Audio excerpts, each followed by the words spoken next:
Hey, this is Britt with your Idaho Agronomy update for the week of August 12th. And we've got a few things going this week. Let's get started. So the first big thing that we've noticed in southern Idaho this week is that we finally have a break from the smoke.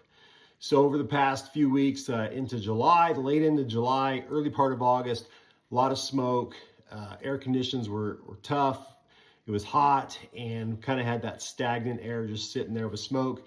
Well, now with some monsoonal moisture that's been coming through, we've actually had a break for a week or so from the smoke, and we've got some cooler temperatures, but that has caused some problems with our grain harvest. We've had hail in some areas, unfortunately, and a lot of rain in a few spots too that we're dealing with. And those are things we're used to, but we hate to see hail especially come up, and especially when we're about to harvest grain. So that's a problem. So hopefully we'll avoid more hail in the future.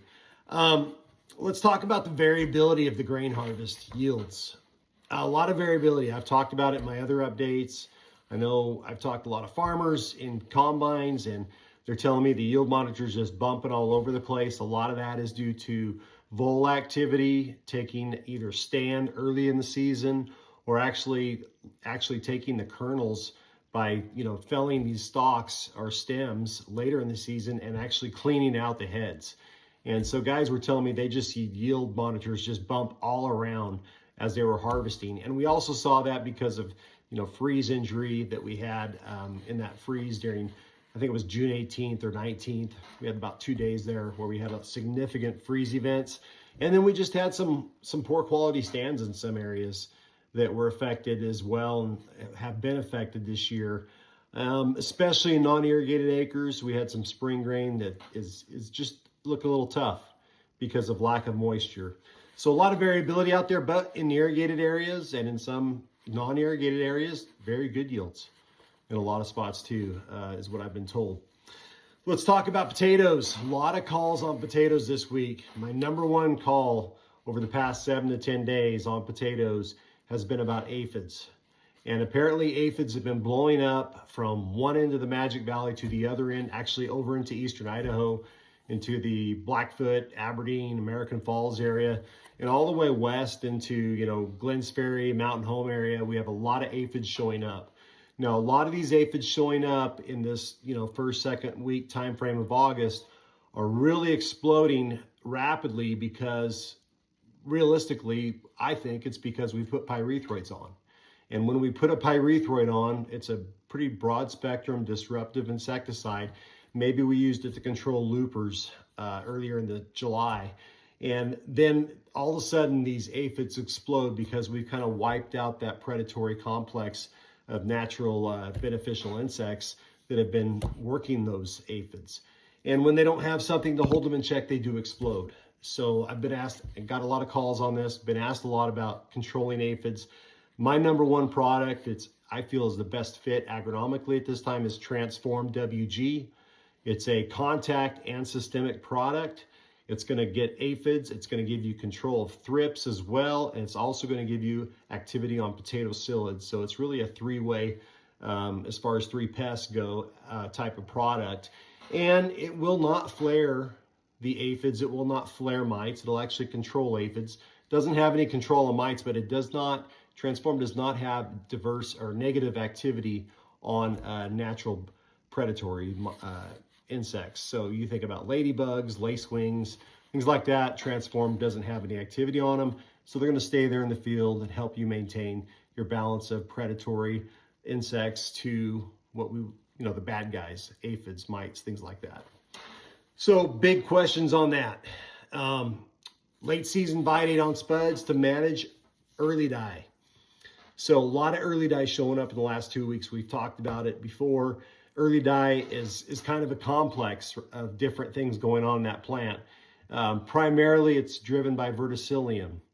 And we call that verticillium wilt. And that verticillium wilt plugs up the vascular system of the plant.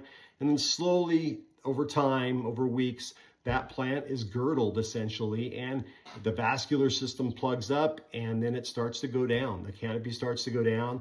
The plant photosynthetic rate goes down. It just can't finish off the tubers. So if we can manage early die, if we can avoid early die or mitigate it, we're going to usually have better yields, usually have a uniform crop or more uniform crop. This time of year is late to manage early dye, right? It's mid-August. So very few options. One of the options is Vidate CLV. Vidate's going to give you the carbamate kick to help extend that vigor in that plant, keep that plant greener a little longer, maybe let you finish off some of those potatoes that are being affected by the early dye, maybe give you a little more time to get that crop to where it needs to be to get the good yields you're looking for. So that's an option, but realistically, at the end of the day, early dye is not just about verticillium wilt. It's a complex, right? It's verticillium wilt, it's early blight showing up, it's white mold showing up, all these other things that are affecting that plant and basically causes that plant to shut down early in the season, earlier than we would want. And that's why we call it early dye. Verticillium wilt's a big one. A lot of guys fumigate every fall for it, but we've got challenges with moisture. And we've got challenges with water availability. So if you're a guy who's pulling out grain right now and you're gonna go back to potatoes next year, are you gonna have enough water to get that grain ground wet and to use that fumigant that you wanna use? Well, that may or may not be the case. If you don't have enough water, you can use an in-season program with a product like Vidate CLV. There's some other good options out there that are all complements. There's no silver bullet, but there's a couple good options out there. Reach out to me if you want to talk about Vidate CLV or any of the other products I have that might help fight early dye in potatoes. Sugar beets. I had a grower tell me the other day that his sugar beets were on cruise control. And what he meant by that, I think, was that he had a Cercospora fungicide application on.